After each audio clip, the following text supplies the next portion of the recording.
7 Reasons to Stand with Jordan B. Peterson. Hey, it's Prince of Queens. Jordan B. Peterson is a psychology professor at the University of Toronto who has recently become a free speech activist that I believe might end up as one of the most important people around freedom of speech in Canada. And we need to publicize his story as much as we possibly can. Yes, I am fairly certain Smugglypuff and the transgender that attacked Lauren Southern did so at a rally in which he was speaking, or at least certainly about the same issue he is speaking about, which is Bill C-16, which intends to make it punishable by law to refer to somebody by the wrong pronouns. Now, I am not particularly familiar with the man's work as of yet, and don't have all that much time to familiarize myself with it.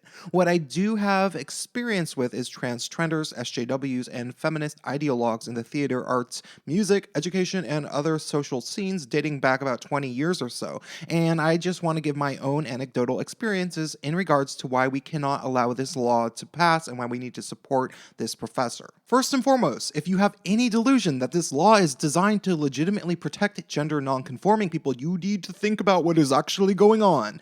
The trans people fighting for this are what people call useful idiots, which is a term you should have heard by now, but maybe you should look up if you haven't. These are mostly people who aren't just trans, but probably professional trans people, which basically comes down in motivation to professional victim. These are people who spend their entire careers both talking about how hard it is to be transgender and hearing from other trans people horror stories they have gone through so that they can further advocate for these trans people. And sometimes these people do good things, but this is not one of them. If the law were limited to perhaps employers using proper pronouns of trans people who have actually transitioned, it could maybe be a good thing. But it's clearly not, and I will get back to that later. All this law is a way for ideologues to legally punish heathens against the fourth wave intersectional feminist social justice religion. Because people will not be getting in trouble for refusing to call Lauren Southern an attack helicopter. You better believe it. Secondly, Canada is a fucked up place with the social justice religion already creeping into law. If you look at the case of Gregory Allen Elliott versus Stephanie Guthrie, for example, Stephanie Guthrie is a career feminist with government ties, also in Toronto, who was able to get a man arrested, put on trial for 3 years, and eventually put in $50,000 worth of debt because he disagreed with her on Twitter. And I say simply disagreed because he was found not guilty of any harassment, as I think the worst thing he said was maybe that her ass was fat. But of course, he should have never been arrested and the case should have been thrown out. More so, the media should have accurately reported on this, which it didn't at all. I like to think that if this had been in the United States, it would have been a much bigger deal and everybody would have known about it, but I have lost almost all faith in the media. Third, this will not help trans people and other queer people. It will hurt the majority of individuals, including real trans people, because people will start to resent them. This is one of the points I believe that Jordan B. Peterson really gets at, and I can imagine might have been his starting point of why he objected to this law. You see, people literally need to not just be trained to care about being called the wrong pronoun, they basically need to be brainwashed to care unless they have actually done something to transition. People must first be convinced that gender is entirely a social construct, which it is obviously not. Then they can be convinced that their innermost feminine, masculine, or otherkin spirit deserves validation by the rest of the world in terms of a gender-neutral pronoun, which it absolutely doesn't.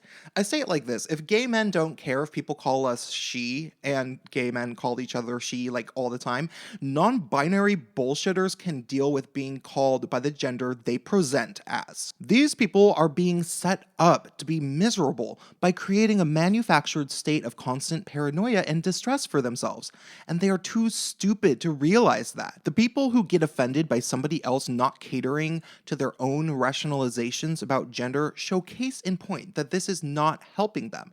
SJWs are not happy people. It's really very obvious. Fourth, the fact that Jordan is being persecuted shows how anti-science these people really are. He is a psychologist. People should be listening to his warnings instead of trying to protest him and lying on camera about the fact that they supposedly watched all of his 150 videos on YouTube and they find him offensive, which they didn't. They're lying because these lecture videos are pretty long.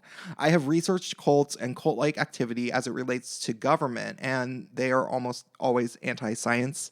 I've encountered feminists who claim that science is the tool of the patriarchy. Now, those people are out there. Be careful. Fifth, I have seen the devastation of an organization that governs over a space that caters to the demands of the feminist genderqueer cry-bullies firsthand, and it is very ugly. The Radical Fairy Sanctuary in Wolf Creek, Oregon is a prime example of why leaders should never prioritize the needs of the most whiny. The land was founded to be a sanctuary for gay men, and it didn't allow straight people or women on the land at all at first. But eventually, a humorless lesbian intersectional feminist wormed her way into power and began banning both anybody who opposed her in any way as a leader, but also anybody who wouldn't adopt the intersectional feminist ideology. But even worse yet, she gave special rights to the people she deemed the most oppressed, such as non-binary people.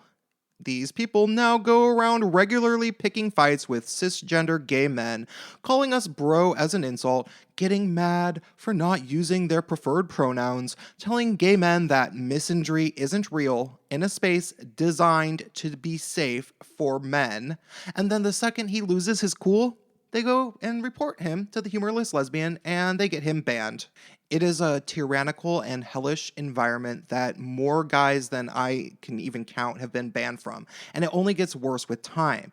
And I will do everything I can to stop other places from becoming like the Wolf Creek, Oregon Radical Fairy supposed sanctuary. Sixth, they include gender fluid on the list of pronouns to be catered to, which is just insane and shows exactly why this law is not designed to protect people, and this law will be used to be a weapon.